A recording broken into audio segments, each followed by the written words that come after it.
आपका फिर से अभ्यास एकेडमी में। और पिछले वीडियो में हमने वर्णमाला के बारे में जाना था और आज के वीडियो में हम वर्णमाला के अगली स्टेप यानी रेखाओं के बारे में जानने वाले हैं। पिछले वीडियो में हमने रेखाओं के बारे में थोड़ा बहुत जाना था, लेकिन आज की वीडियो में हम रेखाओं को हर तरीके से पढ़ने वाले हैं, जिससे आपकी उसकी हर एक कंफ्यूजन दूर हो जाएगी। प्लस कैसे प्रैक्टिस करना है वो भी आपको बताया जाएगा। और हिंदी स्टेनो में कितने प्रकार की रेखाएं यूज की जाती हैं, उन्हें क्या नाम से पुकारा जाता है, वो भी मैं आज आपको बताने वाला हूँ। तो चलिए दोस्तों स्टार्ट करते हैं आज का वीडियो।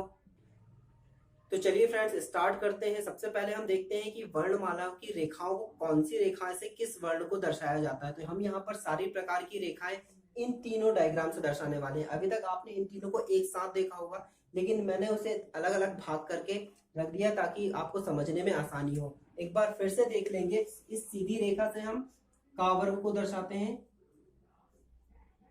मतलब कि का खा गा घा चारों वर्ण इसी रेखा से बनेंगे। इस रेखा से चा वर्ग, इस रेखा से टा वर्ग, इस रेखा से पा वर्ग। इस प्रकार से चार प्रकार के वर्ग इन रेखाओं से दर्शा सकते हैं। तो दोस्तों इनकी डायरेक्शन आपको याद रखनी है। का वर्ग लेफ्ट टू राइट, चा वर्ग ऊपर से नीचे, टा वर्ग भी ऊपर से नीचे और पा वर्ग इस एंगल में आपको ऊपर से नीचे ही बनाना है। तो ये मोस्ट इंपॉर्टेंट है। बाकी की रेखाएं इन रेखाओं से देखते हैं, इन वृत्त के द्वारा देखते हैं। इन वृत्त को हम चार भागों में बांट लेते हैं। यहाँ पर हम इस प्रकार से क्रॉस में यहाँ पर वृत्त के अंदर डिवाइड कर देते हैं, जिससे हमें चार भाग वृत्त के मिल जाते हैं। यहाँ पर हमें ऊपर 1 2 3 और ये चार प्रकार के भागों में मिल जाते हैं। इनकी डायरेक्शन ये रहेगी, आपको डायरेक्शन ध्यान में ही रखना है। तो इस प्रकार से हम यहाँ पर देखते हैं कि ऊपर वाले वर्ग से रेखा से हम माँ वर्ण को दर्शाते हैं, नीचे वाली रेखा से हम ना वर्ण को दर्शाते हैं, और ये जो साइड की जो रेखाएं हैं उससे हम ता वर्ग को दर्शाते हैं।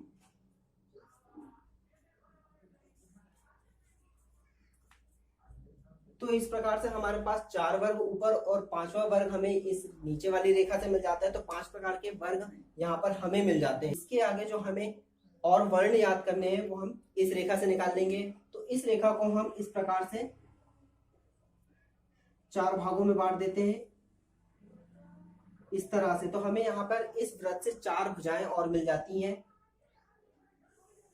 नीचे से ऊपर ला, ऊपर से नीचे रा, और ये दोनों रेखाएं ऊपर से नीचे की तरफ, जिसे हम शा या सा से के लिए दर्शाते हैं। हिंदी स्टेनो में तीनों शा के लिए इन दोनों रेखाओं का यूज करते हैं। अब जो दो प्रकार की रेखाएं हैं उनमें और भी वर्ण अलग से आते हैं फ्रेंड, जो इन रेखाओं से नहीं बनते हैं, जो थोड़े अलग बनते हैं, जैसे कि या, वा, हा। ये तीन वर्ण जो है फ्रेंड वो इनसे थोड़े अलग बनाए जाते हैं। जैसे कि या जो बनता है फ्रेंड्स वो यहां से यहां तक और इस रेखा को मिलाकर बनाया जाता है। अगर हम इस वृत्त से उस रेखा को बाहर निकाल दें तो इस तरह से हमें रेखा मिल जाती है, लेकिन इस तरह से बनाने में प्रॉब्लम जाती है, इसलिए इसे और आसानी से बनाने के लिए हम इस तरह से घुमाकर बना लेते हैं। तो मतलब हमारी मेन रेखा ये वाली हो जाती है, या के लिए हम इस रेखा को बनाते हैं। उसी प्रकार यहाँ से यहाँ तक और यहाँ ऊपर तक इस भुजा से हम वा को बनाते हैं। तो निकालने पर ये रेखा इस तरीके से निकलती है, लेकिन आसानी से बनाने के लिए हम उसे इस प्रकार बना लेते हैं। तो या के लिए ये रेखा बन जाती है, वा के लिए ये रेखा बन जाती है। हा बनाने के लिए हा भी दो प्रकार से बनते हैं। एक वृत्त बनता है नीचे से ऊपर जाने के लिए, तो इस प्रकार से एक हा बन जाता है। इसे नीचे से ऊपर के लिए बनाया जाता है, जो कि इस प्रकार बनेगा। और एक हा और बनता है जो कि ऊपर वृत्त बनाने पर से समझ में आता है, उसे नीचे की तरफ बनाया जाता है। तो हम इस डायरेक्शन में उसे बना लेते हैं। आपको डायरेक्शन याद रखनी है। यहाँ पर सभी भुजाओं में आपको डायरेक्शन दिख जाएगा। इन रेखाओं में भी यही बनाना है। या के लिए नीचे से ऊपर, वा के लिए भी नीचे से ऊपर, और इस हा के लिए नीचे से ऊपर, और इस हा के लिए ऊपर से नीचे बनाना है। इन सब के अलावा कुछ रेखाएं हैं जो दो प्रकार से और बनाई जाती हैं, जैसे मा, ना और रा। यहाँ पर हमने माँ के लिए रेखा देखा है, इस रेखा से हम माँ को दर्शाते हैं। मतलब एक रेखा हमारे पास ये है, और ना के लिए हम इस रेखा से दर्शाते हैं। मतलब ना के लिए एक रेखा हमारे पास ये वाली है। आगे बढ़ते हुए हम इस रेखा को बनाते हैं, लेकिन यहाँ पर माँ का दूसरा जो प्रकार है वो ना की तरह बनता है। मतलब अगर हम ना को बनाकर बीच से काट देते हैं तो उससे वह माँ बन जाता है, और उसी प्रकार हम सिंपल माँ बनाकर अगर उसे काट देते हैं तो वो ना बन जाता है। आप नॉर्मली इन्हें इस तरीके से भी समझ सकते हैं कि माँ की ये दो रेखाएं हैं और ना की ये दो रेखाएं हैं। उसी प्रकार रा के लिए एक रेखा हम यहाँ पर देखते हैं कि इस प्रकार ऊपर से नीचे रा बनाया गया है, लेकिन रा के लिए एक रेखा और होती है जो कि नीचे से ऊपर इस डायरेक्शन में बनाया जाता है। ये रेखा जो है वो चा के डायरेक्शन से, चा का जो एंगल है उस डिग्री से थोड़ा और झुका हुआ बनता है। चा का जो एंगल है वो इस डिग्री पर बनता है फ्रेंड्स, लेकिन ये वाला एंगल जो है वो आपको इस डिग्री पर बनाना है, नीचे से ऊपर की तरफ। तो इस प्रकार हमारे पास दो प्रकार के रा भी बन जाते हैं। तो यहाँ पर सारी रेखाएं हमने जान लिया है कि कितने वर्ण के लिए कौन कौन सी रेखाएं यूज की जाती हैं। यहाँ पर आपको इतने वर्ण और इतनी रेखाएं याद करनी है। इनकी प्रैक्टिस आपको बार बार लगातार लिख लिख कर करनी है। अच्छा होगा कि आप उसे मुंह से और दोहराते जाएं ताकि आपको अच्छे से याद हो जाए। अब हम इसके आगे रेखाओं के प्रकार के बारे में पढ़ने वाले हैं। तो हिंदी स्टेनो में बेसिकली दो प्रकार की रेखाएं होती हैं फ्रेंड। एक होती है सरल रेखा और एक होती है वक्र रेखा। सरल रेखाएं वे होती हैं फ्रेंड्स जो एक सीधी दिशा में एक लाइन के द्वारा बनाई जाती है। मतलब जो रेखाएं बिना घुमाए सीधी दिशा में बनाई जाती है वे सरल रेखाएं कहलाती हैं। उदाहरण के लिए आप इन रेखाओं को देख सकते हैं, ठीक है। जैसे फ्रेंड्स का वर्ग एक सीधी दिशा में सीधी बनाई जाती है, ये सरल रेखा का उदाहरण है। चा सीधी दिशा में ऊपर से नीचे बनाया जाता है, ये सरल रेखा का उदाहरण है। टा और पा ये सभी सरल रेखाएं हैं फ्रेंड्स जो कि एक सीधी डायरेक्शन में ऊपर से नीचे या आगे पीछे इस तरह से बनाई जाती हैं। इसके अलावा फ्रेंड्स रा जो एक नीचे से ऊपर की ओर बनाया जाता है, ये रा वर्ण भी सरल रेखा के अंदर आता है। अब वे रेखाएं फ्रेंड्स जो कि सीधी ना बनाकर घुमाई हुई बनाई जाती हैं। इस डायग्राम में आपको पूरी सरल रेखाएं मिलेंगी फ्रेंड्स। अब उसके आगे के डायग्राम में चलते हैं। वे रेखाएं जो सीधी ना मिलकर घुमाते हुए किसी अदर डायरेक्शन में बनाई जाती हैं वे वक्र रेखाएं कहलाती हैं। सीधी भाषा में कहें तो वृत्त के हिस्से से बनाई जाने वाली रेखाएं वक्र रेखाएं कहलाती हैं। जैसे कि हमारा तावर्ग एक सीधी दिशा में नहीं जाता बट घुमाते हुए बनाया जाता है, इसलिए उसे वक्र रेखा कहते हैं। इसके अलावा मा, ना, ला, सा और रा ये सारी वक्र रेखाएं हैं। आप इनमें और इनमें डिफाइन कर सकते हैं। ये एक सीधी डायरेक्शन में गई है बट ये घुमाते हुए रेखा बनाई गई है, तो ये सरल रेखाएं कहलाती है और ये वक्र रेखाएं कहलाती है।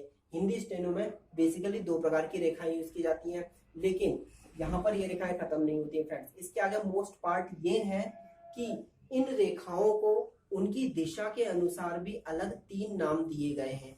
चाहे वो सरल रेखा में हो चाहे वक्र रेखा में हो, दोनों रेखाओं में रेखा की दिशा जिस डायरेक्शन की ओर जाती है उस डायरेक्शन के हिसाब से उन्हें तीन नाम और दिए गए हुए हैं। और उन तीनों नामों को भी हम एक बार फिर से समझ लेते हैं। रेखाओं की दिशा के अनुसार उन्हें दर्शाने में उनका नाम भी अलग हो जाता है। जैसे कि तीन प्रकार की रेखाएं और होती हैं। पहली होती है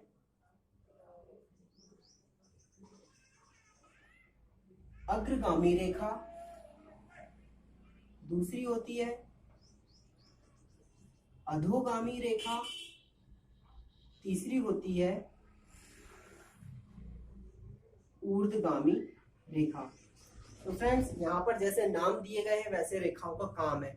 अग्रगामी यानी कि आगे बढ़ती हुई रेखा। तो फ्रेंड्स हिंदी स्टेनो में होता यह है कि हम बाएं से दाएं डायरेक्शन में लिखते हुए आगे बढ़ते हैं, तो आगे बढ़ती हुई रेखा अग्रगामी रेखाएं कहलाती है। तो यहाँ पर हम वे रेखाएं देखेंगे जो आगे बढ़ती हुए बनती है। तो यहाँ पर हमें सिर्फ का वर्ग जो कि आगे बढ़ते हुए बनता है और इनके अलावा मां और ना, बस यही रेखाएं आपको आगे बढ़ती हुए बनाने को मिलेंगी। बाकी सारी रेखाएं ऊपर या नीचे की तरफ बनाई जाती है। तो यहाँ पर सिर्फ ये का वर्ग की का, खा, गा, घा, मा और ना, ये 6 प्रकार की रेखाएं हैं जो अग्रगामी रेखाएं कहलाती हैं। तो यहाँ पर ये अग्रगामी रेखाओं के उदाहरण हैं।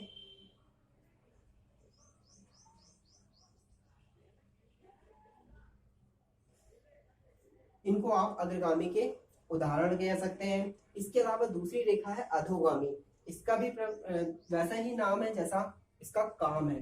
तो अधोगामी का मतलब होता है नीचे की तरफ। तो अधो मतलब होता है नीचे जाने वाली। तो वे रेखाएं जो ऊपर से नीचे की ओर किसी भी दिशा में जाती हैं, वो सीधी आ सकती है, वो इस डायरेक्शन से आ सकती है, या इस डायरेक्शन से आ सकती है, या घूमते हुए भी आ सकती है। किसी भी दिशा से ऊपर से नीचे की तरफ आने वाली रेखाएं अधोगामी रेखाएं कहलाती हैं। तो यहाँ पर देखते हैं कि अधोगामी रेखाएं कौन कौन सी होती हैं। यहाँ पर चा वर्ग ऊपर से नीचे आ रहा है, टा वर्ग, पा वर्ग, ये तीनों ऊपर से नीचे की तरफ आ रहे हैं। तो ये अधोगामी के उदाहरण हैं। इसके अलावा हम देखते हैं कि ता वर्ग भी ऊपर से नीचे आता है। इसके अलावा सा,